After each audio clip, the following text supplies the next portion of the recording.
যে কারণে আমি এই কথাটা বলা শুরু করেছি। আমি বিশ্বাস করি আমরা থাকতে থাকতেই এরকম একটা ইনডেপথ টকের আয়োজন করব, যেখানে বাংলাদেশের হিস্ট্রিটা 1905, 47, 71, 24 আমরা পুরো ধারাবাহিকভাবে দেখব, এর সকল দোষ ত্রুটি ভালো মন্দ সব নিয়ে। এবং এটা যখন আমরা করব তখন দেখবেন যে 24-এর পরে আমাদের রাস্তা কি হবে সেটা আমরা চিনে যাব। তখন বুঝতে পারবেন যে যেই কালচারাল হেজিমনি দিয়ে আমাদেরকে শাসন এবং শোষণ করা হয়েছে সেটা আসলে আমি শেষ করবো একটা কথা বলে, কালচারাল হেজিমনি কত ভয়ঙ্কর জিনিস এবং কালচারাল হেজিমনি কিভাবে ফ্যাসিজমকে ফিট করেছে তার একটা উদাহরণ।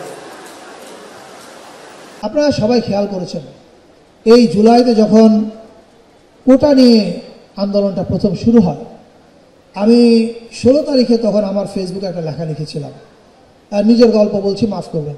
আমি সেখানে লিখেছিলাম যে আপনারা যদি মনে করেন এটা একটা চাকরির আন্দোলন তাহলে ভুল করবেন।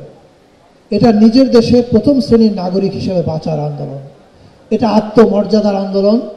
এবং কিন্তু দেখেন, আমরা সবাই জানতাম কোটা একটা উপলক্ষ মাত্র, কিন্তু আমাদের বাংলাদেশের 17 কোটি মানুষের মঞ্জিলে মকসুদ ছিল ফ্যাসিজমের অবসান, আমরা সবাই জানতাম, রাইট?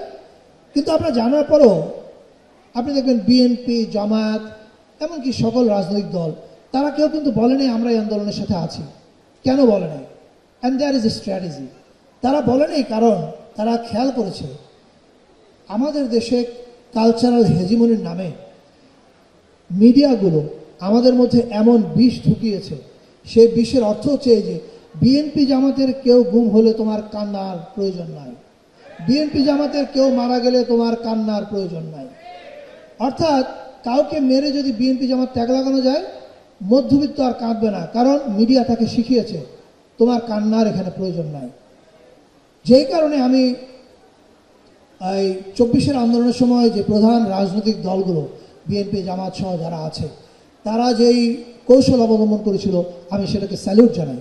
আমি মনে করি তারা এটাকে তারা এটাকে রাজনৈতিক শেপ না দেওয়ার কারণে হাসিনা তার সবচেয়ে বড় অস্ত্র যেটা মিডিয়া, সেটা দিয়ে এই আন্দোলনটাকে খুন করতে পারে নাই।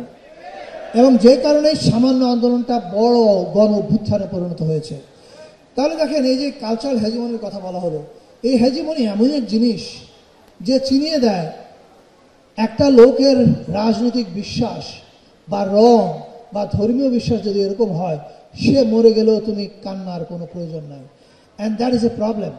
আমি মনে করি 24-এর পরে আমাদের সবার সজাগ হওয়া উচিত যে আমরা এমন একটা বাংলাদেশ বানাতে চাই যেখানে ভিন্ন মত থাকবে, একজনের সঙ্গে আরেকজনের মতের মিল হবে না, তারপরে একসাথে থাকবে, সবাই একই হক ভোগ করবে একই দেশের।